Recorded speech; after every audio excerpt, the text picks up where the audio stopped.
hello ma'am दिसंबर थागी अखोई 2025 को सिगी राशिफल यंगमिनसे दो अफा अफब राशिफल जावे फतब सुम यावरे दो सुम चारप आई दुम हाइजरागे दिसंबर थागी निको चई लोसलपो दगी अहानदगी होइना हौरसे दो राशिफल पाबसे मी अतोपगा अमगदी मानरोय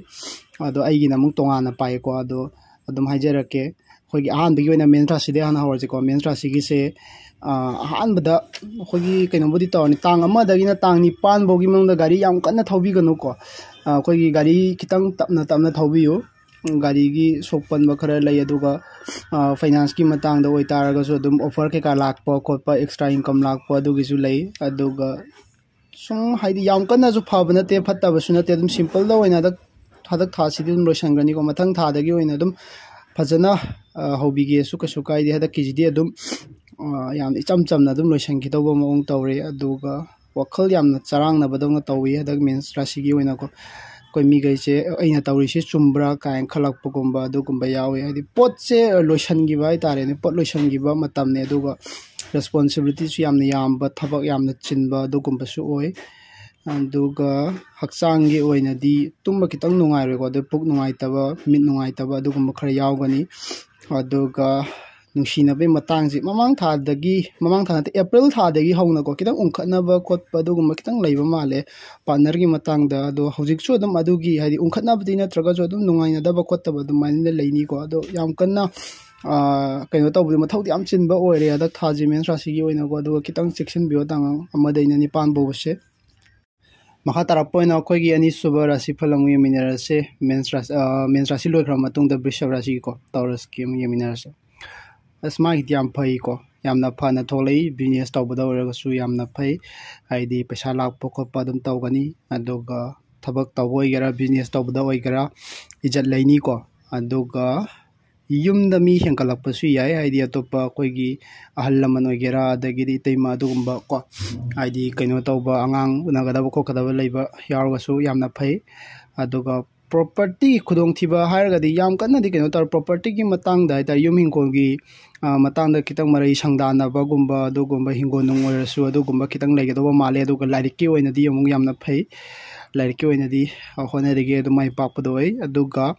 अखोगी येकनबा खर लैको अदो येकनबसिंगसे हानदगी लेरपगेरा मोइगेरा कोई हदक्की थासिददि यासन्नबा अमा पोरकपा याइको यासन्नबा पोरकपा याइ अदुगा रिलेशनशिप की मतंगदा ओइरगदि मरई खितंग मरई संगदानबा खितंग लैनिको अखोगी वृष राशिगी ओइना अतैगिदि थोइदोपा लैते अना येकपुदि याम कन्ना याउदे खनाउ खितंग नुंगाइतबा अदुगुम्बा लैगनी अतोपदि कछु याउदे खुदोंथिबा चाउना लैतेको मखा सतरपोइना अखोगी अहुम सुबा मिथुन राशि को मिथुन राशि के याम फना थोले हदक थासे दिसंबर थासिगी को अखोई अहामबे हक्चांगी ओइरगदि सोर होंबा खितंग वाबा सोरबा वाबा अदैदि कोक चिप्पा लोक लाइहो अदुगुम्बा लैगनी अदुगा अतोपदि थोइदोपा लैते अदुगा पैसा नुंसागी ओइरगदि पैसा से लाखसु लाखकनी चचु चटकनी को चचु चक्कनी लाखसु लाखकनी अदुगा तांग तरानी थोई मुक्की मतुंग हाइतारे को अदुदा पैसा लाखकदोबा लैरगदि लाखकनी को हानगी पल्लगा लैबा ओइगरा अदुगुम्बा लाखकनी अदुगा पैसा नुंसागी ओइरगदि यामना फै लाखकनी मिथुन राशिगी ओइना अदुगा कैरियर मतंगदसु यामना फै अदुगा अखोगी इमानबसिंग नत्रजो तो पुल्लगा अखोई पार्टीगुम्बा चटपा खोटपा तौबसु याय नत्रगना अखोगी सुम लैदा मीटिंगगुम्बा चरजु सुम चथोक चसिन तौबा अदुगुम्बा यावे अदुगा रिलेशनशिप की ओइरगसु रिलेशनशिप की नई हाइदि थाइनेदगी नुपी नुपा उनरक्तबा लैरगसु कोइबा चप्पा फंगक्तबा लैरगसु हदक थासिदि मिथुन राशिगी ओइनाको चटपा याबगी चांस लै चटकनी हाइतारे सोइदमक्की मिथुन राशिगी याम फैको केमता अदुगुम्बा खुदोंथिबा खोपा लैते होय अना ये खरदि लै अदु खितंग चेक्शन बियो था नतु निमित डेट 1 दा डेट 11 बो मनुंग सिदा हाइतारे खितंग चेक्शन बियो लाइगुम्बा अदुगुम्बा खितंग लैबदो मालेको मथंग तारपदा अखोई कर्क राशिगी ओइना सिदी खितंग यामना लाइबदि ओइरोइदौरे को कर्क राशिगी जे खितंग लुदौरे यामना लाइबदि ओइरोइदौरे अखोगी हाना थोखिबा थौदोक हाइतारे को हाना थोखिबा नुंगाइतबा थौदोक सो हलक्पदि नतबा इसाना खंजनजरगा थोलक्पदौंगा तौबा अदुगुम्बा वखल फाउबा याइ अदुगा थोखिबा थौदोक तो खितंग हलक्पा अमुक हलक्पसु याइको हाना थोखिबा थौदोक तो खितंग हलक्पसु याइ अप डाउन चले फाइनेंस तजु हाइदि ꯀꯔꯕꯥꯔ ꯑꯣꯏꯒꯦꯔꯥ ꯊꯕꯛ ꯊꯧꯔꯝ ꯑꯣꯏꯒꯦꯔꯥ ꯑꯗꯨꯝ ꯑꯞ ꯗꯥꯎꯟ ꯂꯩꯔꯦꯀꯣ ꯑꯃꯨꯛ ꯏꯟꯈꯠꯄ ꯑꯃꯨꯛ ꯍꯥꯏꯗꯤ ꯃꯔꯥꯏ ꯆꯥꯏꯊꯕ ꯑꯗꯨꯃꯥꯏꯅ ꯂꯩ ꯀꯔꯀꯠ ꯔꯥꯁꯤꯒꯤ ꯑꯣꯏꯅ ꯑꯗꯨꯒ ꯈꯤꯇꯪ ꯀꯩꯅꯣ ꯇꯧꯋꯦꯀꯣ ꯋꯥꯈꯜ ꯊꯋꯥꯏ ꯈꯤꯇꯪ ꯅꯨꯡꯉꯥꯏꯇꯅ ꯎꯏ ꯏꯃꯣꯁꯅꯦꯜ ꯀꯣ ꯈꯤꯇꯪ ꯂꯣ ꯆꯠꯂꯦ ꯑꯗꯨꯒ ꯍꯛꯆꯥꯡꯒꯤ ꯑꯣꯏꯅꯗꯤ ꯑꯩꯈꯣꯏꯒꯤ ꯆꯥꯕ ꯇꯨꯝꯗꯕ ꯑꯗꯨꯒꯨꯝꯕ ꯈꯤꯇꯪ ꯈꯣꯡ ꯍꯥꯝꯊꯕ ꯈꯣꯠꯄ ꯑꯗꯨꯒꯨꯝꯕ ꯈꯤꯇꯪ ꯂꯩ ꯑꯇꯣꯞꯄ ꯊꯣꯏꯗꯣꯛꯄꯗꯤ ꯂꯩꯇꯦ ꯑꯗꯨꯒ ꯃꯥꯏꯗ ꯌꯥꯝ ꯅꯨꯡꯉꯥꯏꯇ꯭ꯔꯤꯁꯦ ꯃꯩ ꯀꯩꯅꯣꯁꯤꯀꯣ ꯑꯇꯩꯗꯤ ꯀꯩꯁꯨ ꯊꯣꯏꯗꯣꯛꯄ ꯂꯩꯇꯦ ꯑꯗꯨꯒ ꯌꯥꯝꯅ ꯀꯔꯀꯠ ꯔꯥꯁꯤꯁꯦ ꯀꯩꯅꯣ ꯇꯧꯋꯦꯕ ꯍꯥꯟꯅ ꯊꯣꯛꯈꯤꯕ ꯊꯧꯗꯣꯛꯈꯔ ꯂꯩꯔꯝꯒꯗꯕ ꯃꯥꯜꯂꯦ ꯑꯗꯨꯒꯤ ꯁꯨꯝ ꯍꯥꯏꯗꯤ ꯑꯃꯨꯛ ꯍꯟꯖꯜꯂꯛꯄ ꯍꯥꯏꯇꯥꯔꯦꯅꯦ ꯑꯃꯨꯛ ꯍꯜꯂꯛꯄꯗꯧꯅꯗꯤ ꯇꯧꯋꯦ ꯑꯩꯈꯣꯏ ꯃꯈꯥ ꯇꯥꯔꯛꯄꯗ ꯃꯉꯥꯁꯨꯕ ꯑꯩꯈꯣꯏꯒꯤ ꯔꯥꯁꯤꯗ ꯁꯤꯡꯍ ꯔꯥꯁꯤꯀꯣ ꯁꯤꯡꯍ ꯔꯥꯁꯤꯁꯦ ꯀꯦꯇꯨꯅ ꯈꯤꯇꯪ ꯌꯦꯡꯁꯤꯟꯕꯅꯤꯅ ꯈꯤꯇꯪ ꯆꯦꯛꯁꯤꯟꯕꯤꯌꯣꯅ ꯍꯥꯏ ꯑꯩꯈꯣꯏ ꯀꯣꯛ ꯁꯣꯛꯄ ꯄꯟꯕ ꯀꯣꯛꯇ ꯁꯣꯛꯄ ꯄꯟꯕ ꯑꯗꯨꯒꯨꯝꯕ ꯂꯩ ꯈꯤꯇꯪ ꯆꯦꯛꯁꯤꯟꯕꯤꯌꯨ ꯃꯊꯥꯁꯨ ꯍꯟꯗꯛ ꯊꯥꯁꯤꯃꯗꯤ ꯈꯤꯇꯪ ꯁꯥꯒꯅꯤꯀꯣ ꯍꯟꯗꯛ ꯊꯥꯁꯤꯃꯗꯤ ꯁꯥꯒꯅꯤ ꯑꯗꯨꯒ ꯂꯥꯏꯔꯤꯛ ꯂꯥꯏꯁꯨꯒꯤ ꯑꯣꯏꯔꯒꯗꯤ ꯐꯩꯀꯣ ꯂꯥꯏꯔꯤꯛ ꯂꯥꯏꯁꯨꯒꯤ ꯑꯣꯏꯔꯒꯗꯤ ꯌꯥꯝ ꯐꯩ ꯑꯗꯨꯒ ꯑꯁꯥꯎꯕꯗꯤ ꯐꯥꯊꯕꯤꯌꯨ ꯍꯥꯏꯀꯣ ꯑꯁꯥꯎꯕ ꯐꯥꯊꯕꯤꯌු ꯕꯤꯖꯤꯅꯦꯁ ꯇꯧꯕꯗꯕꯨꯗꯤ ꯃꯥꯏ ꯄꯥꯛꯀꯅꯤꯀꯣ ꯑꯇꯣꯞꯄ ꯊꯣꯏꯗꯣꯛꯄꯗꯤ ꯂꯩꯇꯦ ꯑꯁꯥꯎꯕꯇꯪ ꯐꯥꯊꯕꯤꯌꯨ ꯑꯩꯅ ꯍꯥꯏꯁꯦ ꯑꯇꯣꯞꯄꯗꯤ ꯀꯩꯁꯨ ꯊꯣꯏꯗꯣꯛꯄ ꯂꯩꯇꯦ ꯑꯁꯥꯎꯕ ꯑꯃ ꯐꯥꯊꯕꯤꯔꯣ ꯑꯗꯨꯒ ꯆꯦꯛꯇꯤ ꯈꯤꯇꯪ ꯆꯦꯛꯁꯤꯟꯕꯤꯔꯣ ꯀꯣꯛ ꯁꯣꯛꯄ ꯈꯣꯠꯄ ꯂꯩꯕꯅꯤꯅꯀꯣ ꯑꯁꯥꯎꯕ ꯐꯥꯊꯕꯤꯔꯣ ꯀꯣꯛ ꯁꯣꯛꯄ ꯈꯣꯠꯄ ꯂꯩ ꯑꯗꯨꯅ ꯃꯔꯝ ꯑꯣꯏꯔꯒ ꯈꯤꯇꯪ ꯐꯥꯊꯕꯤꯔꯣ ꯑꯗꯒꯤ ꯍꯦꯟꯅ ꯀꯥꯏꯔꯛꯄꯁꯨ ꯌꯥꯏꯕꯀꯣ ꯕꯤꯖꯤꯅꯦꯁ ꯇꯧꯕ ꯈꯣꯠꯄꯗꯕꯨꯗꯤ ꯑꯗꯨꯝ ꯃꯥꯏ ꯄꯥꯛꯀꯅꯤꯅ ꯈꯜꯂꯦ ꯑꯇꯣꯞꯄꯗꯤ ꯀꯩꯁꯨ ꯊꯣꯏꯗꯣꯛꯄ ꯂꯩꯇꯦ ꯁꯤꯡꯍ ꯔꯥꯁꯤꯒꯤ ꯑꯣꯏꯅ ꯑꯗꯨꯝ ꯍꯦꯜꯠꯇ ꯑꯣꯏꯔꯒꯁꯨ ꯑꯗꯨꯝ ꯐꯩ ꯑꯗꯨꯒ ꯔꯤꯂꯦꯁꯟꯗ ꯑꯣꯏꯔꯁꯨ ꯃꯔꯩ ꯁꯪꯗꯥꯅꯕ ꯀꯩꯁꯨ ꯂꯩꯇꯦꯀꯣ ꯑꯗꯨꯝ ꯍꯔꯥꯎ ꯍꯔꯥꯎꯅ ꯆꯠꯂꯦ ꯍꯥꯏꯐꯦꯠ ꯎꯪꯈꯠꯅꯕ ꯈꯣꯠꯄꯕꯨꯗꯤ ꯈꯤꯇꯪꯗꯤ ꯂꯩ ꯌꯥꯝ ꯀꯟꯅ ꯂꯩꯇꯦꯀꯣ ꯑꯗꯨꯝ ꯐꯩ ꯁꯤꯡꯍ ꯔꯥꯁꯤꯒꯤꯁꯨ ꯇꯔꯨꯛ ꯁꯨꯕ ꯔꯥꯁꯤ ꯐꯜꯒꯤꯀꯣ ꯀꯩꯅꯥ ꯔꯥꯁꯤ ꯀꯟꯌꯥ ꯔꯥꯁꯤꯒꯤꯗꯤ ꯌꯥꯝꯅ ꯐꯔꯦ ꯀꯩꯅꯥ ꯔꯥꯁꯤꯒꯤꯁꯦ ꯑꯩꯈꯣꯏ ꯑꯃ ꯇꯧꯕ ꯊꯕꯛ ꯑꯃ ꯇꯧꯕꯗ ꯐꯦꯃꯤꯂꯤ ꯁꯞꯄꯣꯔꯠꯁꯨ ꯌꯥꯝꯅ ꯂꯩ ꯐꯦꯃꯤꯂꯤ ꯁꯞꯄꯣꯔꯠ ꯂꯩꯒꯅꯤꯀꯣ ꯍꯟꯗꯛ ꯊꯥꯁꯤꯒꯤ ꯑꯣꯏꯅ ꯗꯤꯁꯦꯝꯕꯔ 2025ꯀꯤ ꯑꯣꯏꯅꯀꯣ ꯐꯦꯃꯤꯂꯤ ꯁꯞꯄꯣꯔꯠ ꯂꯩꯒꯅꯤ ꯑꯗꯨꯒ ꯅꯪ ꯀꯦꯔꯤꯌꯔꯗꯁꯨ ꯐꯣꯀꯁ ꯇꯧꯒꯅꯤ ꯍꯟꯗꯛ ꯊꯥꯁꯤꯃꯗꯤ ꯅꯪ ꯕꯤꯖꯤꯅꯦꯁ ꯇꯧꯕ ꯑꯣꯏꯔꯁꯨ ꯑꯃ ꯑꯣꯏꯔꯁꯨ ꯍꯥꯏꯗꯤ ꯅꯣꯏ ꯍꯥꯏꯗꯤ ꯑꯍꯜ ꯂꯃꯟ ꯑꯣꯏꯒꯦꯔꯥ ꯑꯗꯩꯗꯤ ꯊꯕꯛ ꯇꯧꯕ ꯏꯆꯤꯟ ꯏꯅꯥꯎꯈꯩ ꯑꯣꯏꯔ ꯇꯥꯔꯒꯁꯨ ꯑꯗꯨꯝ ꯐꯨꯜ ꯁꯞꯄꯣꯔꯠ ꯑꯗꯨꯝ ꯐꯪꯉꯦꯀꯣ ꯍꯥꯏꯗꯤ ꯕꯣꯁ ꯑꯣꯏ ꯑꯃ ꯁꯦꯅꯤꯌꯔꯈꯩꯗꯩ ꯑꯣꯏꯔꯒꯁꯨ ꯑꯗꯣ ꯀꯟꯐꯤꯗꯦꯟꯁꯁꯨ ꯌꯥꯝ ꯂꯩ ꯍꯟꯗꯛꯀꯤ ꯊꯥꯁꯤꯃ ꯀꯩꯅꯥ ꯔꯥꯁꯤꯒꯤ ꯑꯣꯏꯅ ꯔꯤꯂꯦꯁꯟꯁꯨ ꯑꯗꯨꯝ ꯐꯔꯦꯀꯣ ꯀꯩꯝꯇ ꯀꯩꯅꯣ ꯇꯧꯕ ꯂꯩꯇꯦ ꯑꯗꯨꯕꯨ ꯇꯥꯡ 12ꯗꯒꯤꯅ 12 ꯐꯥꯎꯕꯁꯦ ꯈꯤꯇꯪ ꯑꯁꯥꯎꯕ ꯐꯥꯊꯕꯤꯌꯨꯀꯣ ꯑꯗꯨꯗꯒꯤ ꯈꯤꯇꯪ ꯔꯤꯂꯦꯁꯟꯁꯤꯞꯇ ꯍꯥꯏꯗꯤ ꯈꯤꯇꯪ ꯀꯥꯏꯔꯛꯄꯗꯧꯅ ꯇꯧꯋꯦꯀꯣ ꯑꯁꯥꯎꯕꯗꯪ ꯐꯥꯊꯕꯤꯌꯨ ꯑꯇꯩꯗꯤ ꯊꯣꯏꯗꯣꯛꯄꯁꯨ ꯂꯩꯇꯦ ꯀꯩꯅꯥ ꯔꯥꯁꯤ ꯌꯥꯝꯅ ꯐꯩ ꯃꯈꯥ ꯇꯥꯔꯛꯄ ꯑꯣꯏꯅ 3 ꯁꯨꯕ ꯔꯥꯁꯤꯗꯀꯣ ꯇꯨꯂꯥ ꯔꯥꯁꯤ ꯈ꯭ꯋꯥꯏꯗꯒꯤ ꯐꯕ ꯔꯥꯁꯤ ꯍꯥꯏꯔꯒꯗꯤ ꯍꯟꯗꯛ ꯗꯤꯁꯦꯝꯕꯔ ꯊꯥꯁꯤꯒꯤ ꯑꯣꯏꯅ ꯇꯨꯂꯥꯁꯤꯅꯤꯀꯣ ꯇꯨꯂꯥꯁꯤꯅ ꯈ꯭ꯋꯥꯏꯗꯒꯤ ꯐꯕ ꯔꯥꯁꯤ ꯑꯣꯏ ꯂꯥꯏꯔꯤꯛꯇ ꯍꯥꯏꯔꯦ ꯏꯁꯇꯨꯗꯦꯟꯒꯤ ꯀꯣ ꯑꯦꯛꯖꯥꯝ ꯊꯥꯒꯗꯕ ꯈꯣꯠꯀꯗꯕ ꯂꯩꯔꯒꯁꯨ ꯃꯥꯏ ꯄꯥꯛꯀꯅꯤ ꯊꯣꯏꯗꯣꯛ ꯑꯌꯦꯠꯄ ꯑꯝꯇ ꯂꯩꯇ꯭ꯔꯦꯀꯣ ꯇꯨꯂꯥ ꯔꯥꯁꯤꯒꯤ ꯑꯣꯏꯅ ꯑꯌꯦꯠꯄ ꯑꯝꯇ ꯂꯩꯇ꯭ꯔꯦ ꯑꯗꯨꯒ ꯍꯥꯏꯗꯤ ꯍꯟꯗꯛ ꯊꯥꯁꯤꯒꯤ ꯑꯣꯏꯅ ꯒꯨꯔꯨꯅꯁꯨ ꯌꯦꯡꯉꯦꯀꯣ ꯅꯪꯒꯤ ꯔꯥꯁꯤꯗ ꯑꯗꯨꯗꯨꯅ ꯀꯩꯝꯇ ꯊꯣꯏꯗꯣꯛꯄ ꯑꯄꯟꯕ ꯀꯩꯝꯇ ꯂꯩꯇꯦ ꯇꯧꯔꯨꯕꯗ ꯑꯗꯨꯝ ꯃꯥꯏ ꯄꯥꯛꯀꯅꯤ ꯀꯦꯔꯤꯌꯔꯒꯤ ꯑꯣꯏꯔꯒꯁꯨ ꯑꯗꯨꯝ ꯌꯥꯔꯦ ꯀꯩꯝ ꯇꯧꯔꯣꯏ ꯐꯥꯏꯅꯥꯟꯁꯀꯤ ꯑꯣꯏꯔꯒꯁꯨ ꯄꯩꯁా ꯑꯗꯨꯝ ꯆꯪꯉꯛꯀꯅꯤꯀꯣ ꯑꯇꯣꯞꯄ ꯏꯟꯀꯝ ꯇꯧꯅꯤꯡꯕ ꯂꯩꯔꯒꯁꯨ ꯑꯇꯣꯞꯄ ꯁꯣꯔꯁ ꯑꯣꯐ ꯏꯟꯀꯝ ꯇꯧꯅꯤꯡꯕꯀꯣ ꯑꯦꯛꯁꯇ꯭ꯔꯥ ꯂꯩꯔꯒꯁꯨ ꯑꯗꯨꯝ ꯇꯧꯕ ꯀꯩꯁꯨ ꯀꯥꯏꯗꯦ ꯀꯟꯐꯤꯗꯦꯟꯁꯁꯨ ꯑꯗꯨꯝ ꯂꯩꯅꯤ ꯇꯨꯂꯥ ꯔꯥꯁꯤꯅ ꯈ꯭ꯋꯥꯏꯗꯒꯤ ꯐꯩꯀꯣ ꯑꯌꯦꯠꯄ ꯑꯝꯇ ꯂꯩꯇꯦ ꯇꯨꯂꯥ ꯔꯥꯁꯤꯒꯤ ꯑꯣꯏꯅꯗꯤ ꯃꯈꯥ ꯇꯥꯔꯛꯄꯗ 9 ꯁꯨꯕꯗꯀꯣ ꯕ꯭ꯔꯤꯁꯤꯛꯁꯨ ꯌꯥꯝꯅ ꯐꯅ ꯎꯔꯦ ꯍꯟꯗꯛ ꯊꯥꯁꯤꯒꯤ ꯑꯣꯏꯅꯀꯣ ꯗꯤꯁꯦꯝꯕꯔ ꯊꯥꯁꯤꯒꯤ ꯑꯣꯏꯅ ꯕ꯭ꯔꯤꯁꯤꯛꯁꯨ ꯌꯥꯝꯅ ꯐꯔꯦ ꯑꯅꯧꯕ ꯊꯕꯛ ꯊꯧꯔꯝ ꯈꯔ ꯇꯧꯕꯁꯨ ꯌꯥꯏ ꯀꯣ ꯑꯗꯨꯒꯨꯝꯕ ꯂꯩꯔꯦ ꯑꯗꯣ ꯄꯩꯁꯥꯒꯤ ꯍꯥꯟꯅ ꯂꯩꯔꯝꯕ ꯍꯥꯏꯇꯥꯔꯦ ꯍꯥꯟꯅ ꯂꯩꯔꯝꯕ ꯄꯩꯁꯥꯒꯤ ꯑꯣꯏꯒꯦꯔꯥ ꯁꯦꯜꯒꯤ ꯑꯋꯥꯕꯀꯣ ꯀꯣꯛꯀꯅꯤꯀꯣ ꯍꯟꯗꯛꯇꯤ ꯐꯦꯃꯤꯂꯤꯒꯤꯁꯨ ꯌꯥꯝꯅ ꯐꯨꯜ ꯁꯞꯄꯣꯔꯠ ꯑꯗꯨꯝ ꯇꯧꯔꯦ ꯐꯦꯃꯤꯂꯤ ꯁꯞꯄꯣꯔꯠꯁꯨ ꯌꯥꯝ ꯇꯧꯋꯤ ꯑꯗꯨꯒ ꯏꯟꯀꯝ ꯑꯇꯣꯞꯄꯁꯨ ꯑꯗꯨꯝ ꯑꯇꯣꯞꯄꯗꯒꯤ ꯑꯗꯨꯝ ꯄꯩꯁా ꯂꯥꯛꯄ ꯂꯩꯀꯣ ꯑꯗꯨꯒ ꯃꯥꯒꯤꯗꯤ ꯈꯤꯇꯪ ꯆꯦꯛꯁꯤꯟꯒꯗꯧꯔꯤꯁꯦ ꯑꯩꯈꯣꯏꯒꯤ ꯂꯤꯚꯔꯒꯨꯝꯕꯁꯦ ꯈꯤꯇꯪ ꯅꯨꯡꯉꯥꯏꯇꯕ ꯂꯩꯀꯣ ꯑꯗꯨꯅ ꯌꯨ ꯊꯛꯄ ꯑꯩꯈꯣꯏ ꯑꯍꯜ ꯂꯃꯟ ꯏꯆꯤꯟ ꯏꯅꯥꯎ ꯌꯥꯎꯔꯒꯗꯤ ꯈꯤꯇꯪ ꯍꯟꯗꯛ ꯊꯥꯁꯤꯃꯗꯤ ꯈꯔ ꯐꯥꯊꯕꯤꯔꯣ ꯑꯗꯨꯒ ꯈꯅꯥꯎ ꯅꯥꯕ ꯂꯣꯛ ꯈꯨꯕ ꯂꯣꯛ ꯂꯥꯏꯍꯧ ꯇꯧꯕ ꯑꯗꯨꯒꯨꯝꯕꯗꯤ ꯑꯗꯨꯝ ꯇꯧꯒꯅꯤ ꯍꯟꯗꯛ ꯊꯥꯁꯤꯃꯗꯤ ꯑꯗꯨꯒ ꯌꯥꯝ ꯀꯟꯅ ꯑꯩꯈꯣꯏꯒꯤ ꯈꯨꯗꯣꯡꯊꯤꯕꯗꯤ ꯀꯩꯁꯨ ꯂꯩꯇꯦ ꯕ꯭ꯔꯤꯁꯤꯛꯁꯨ ꯌꯥꯝꯅ ꯐꯩ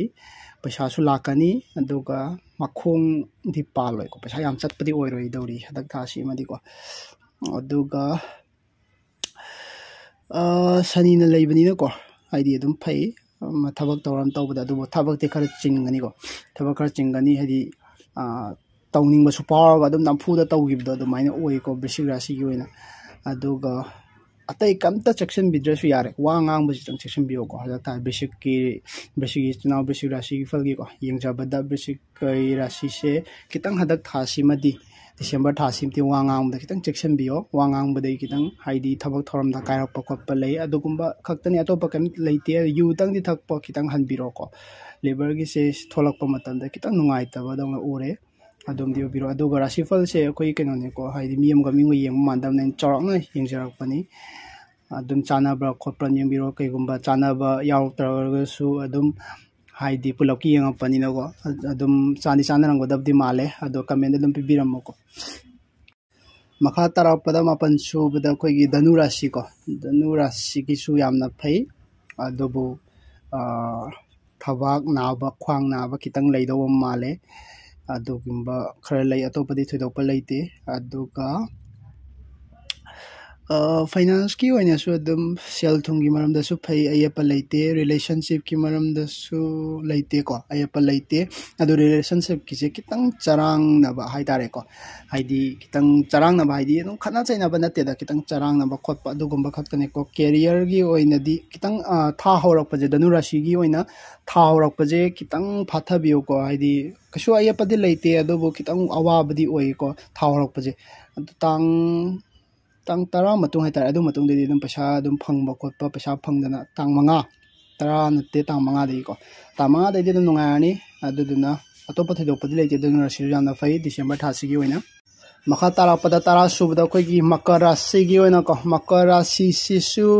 loigre akoi awab loigre haiba yare ko mamang da sani na yengsil lamba khotpa mayam do loina loigre adu tha horok pada di December tha horok pada kitang di wagani adu dum phani ko kemta nungai taba ko taba ye program leite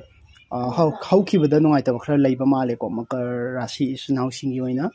how ki ba matam da nungai taba leiki bada hadak ti losalani ko hadak tha si da losalani ana mana de losalani hadak tha si ko aduga hona badi lepiro no tauge khambado tawbiro maram di soidana phanglani ko soidana phangani tauge khambado tawbiro hona jaga di kamna tawroi ko aidi guru na ke ka yeng ba ko poi banina aduga sani na yangsalam badi loigre aduna kem tawroi ko aduga isada su thaja jagani na khalle thaja basu laini khalle ado thajari poto dum tawbiyo ko kasu kaide dum tawbiyo aduga isa gi oina di haksang ka nongai tabal leite ado yum gi ahanda hairaga di baba hoi ko moi gi haksang khara cheksina nang seba kramba ha tawbiyo haidi masa bawai gi ahlamang gi oina di haksang kitang nongai taba ko tabal lei atoba thidok pa leite kumba ko tarama thoi subda rashi fal se kumba rashi gi ko kumba rashi gi je kuire nungai raktaba ko nungai raktaba kuire do hojikta nungai ba lae ko hojikta hadak tha sidi hauragani hojikta nungai ba lae aduga nungai ba sisu yam kanna sangadi oiroi dawri ko junbok sida tare junbok sida di adum guru na chanba ko pa leibani na junbok manung sida di tawgada ba khudimang junbok sida loi tahoro paisa tan gada boigera moigera ko aduga paisa su yamna changakani adak thaje paisa su yamna phangani problem anambana loina loisalani aduga ichai su leirabo eragadi adom gi oi kumbra sigi oina di nungai taba problem thoidokpa isa nungai taba ko tabdi leite adubu macha masu dadi nungai taba ko taba lei aduga asawbadi phada biyo ko kumbra sigi oina asawbadi phata biyo aduga mathang chahi gi jun je sibong manung je tawbada ba tahoro atai di kaimta thoidokpa leite manung sida kaim leite adak tha si oina yam phai kasu thoidokpa leite career da oigera adagi di ama amada oraga su yamna phare to bathai do pakam leite ko ado ma tawbiro aroiba rasi da ko mina rasi falgi mina rasi awabadi loina loire ko mina rasi falgi se awaba loina loire awaba leitre wakhal nungai ta hana wakhal yam nungai ta ma le ko wakhal nungai ta ba khotaba do kuma loina loire tawgadaba thabak keka tawge khanba hana ngamdaba orso hadak tha sidari ngamagani ko ain yangjari je hadak thani December gi yangjabani aduga aina yembaga topan yembaga hape manaram basu ya aduga manadaba su yamgani ko mimiga ma yemba se manade aduduna hadak ki thasi yangjabada thabak awhana gi waramba khoppa loi loigre tawgadaba thabak hana ngamamdabdo hadak thasi ngamani ko tawbiro soidina phangani paisa su lakani aduga nupagi dente nupigi oina di ising mari kitang nungai daw mande ko ising mari di nungai tana ui aduga paisa sisu kitang ni cha paisa di lakani ado paisa ju chatkani ko aduga chatkadaba tawgadaba thabak leiragadi tang mari natraga manga natraga nipan ahumsi manungda tawbiro ko chakadaba kokadaba adum phai ko aduga lairik ki oina di koi student gi oina di yamna phare kemta leite career gi matang da su kemta leite awaba kaisu leite ko awaba loi lei adu paisa tang di khitang chatkani ko mina rashifal gi oina mayam haina yengjari se koi rashifal gi oina yengjabane aduduna haidi mi amaga yengba manadabani na adum chumbra lambra adum mayam da yaubira su naibiramo comment daibiramo ai hapta gi oina su hapkat charake nungti gi oina su ai adum hapkat charake mayam aduga yengbagi maong se ai su tongana smaina yengjabani ko tamjaraga yengjabani aduduna chumbra lambra adum mayamna adum haibiramo ko atai gi di thoina leite ko hojiki haiba khara du khaktane rashi fal ji ahum mari di yamna phana oi atai di kitang hadak thaji mo ko mayam mandudi makha tarakpa video da mung thengna rashi tha sigi oina di ai yengjakre do matung tarakpa da hapta gi oina hapcharake nungti gi oina su hapcharake amamam tang oina ai sang na haidi pura full oina hajabana chade kitang tawgada ba haining ba pot tang hajabani ko adu manung da di mayam di leiri haigada ba do amamam oina rashi fal gi ko rashi singsi oina amamam to oina so semjarake mayam